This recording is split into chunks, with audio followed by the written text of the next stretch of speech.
Alright, here was a very fast-paced 3-minute blitz game that I played.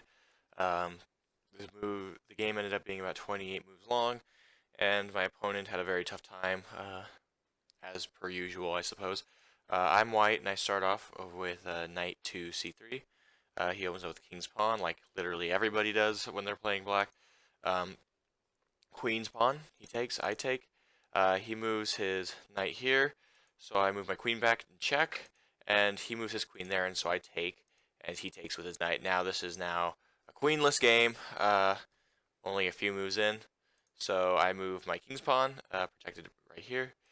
He moves his pawn right here. Now this is obviously a blunder because I take, and now he cannot take back because my knight is protecting, but despite this, he really wanted that pawn, so he took anyway, putting me up 3 points. He then threatens the knight, so I just simply move from d5 to c7, putting the king in check and forking the rook. He tries to threaten with my king, and I take the rook. And then he moves the bishop to b4 check, forcing me to move my pawn up, which allows him to take, but of course he doesn't want to lose his bishop here. At this point, I blundered and threatened the knight here, leaving my knight completely open, so he takes it. I take his knight anyway, putting him in check. He takes the king, which is interesting because now his king is on the 6th row, so it's going to be pretty easy for me to take advantage of that. I start developing a little more. He stacks up his rook, likely trying to take a piece or something, and thus putting me in check. So I go ahead and castle here. He moves anyway, threatening the rook. So I go ahead and offer a trade of rooks. He accepts, and he begins moving down his pawn.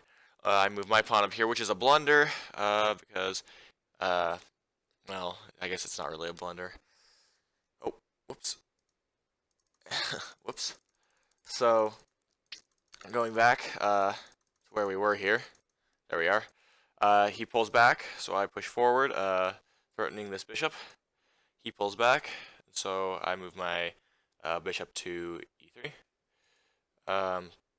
He moves his pawn here, threatening this one. I leave it and move my rook to d1.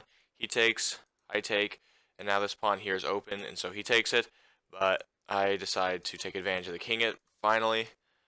And after a while, he eventually just resigns, because obviously this move right here gave me the opportunity to sort of juggle this king here, and he's also down several pieces, and so he resigned the game.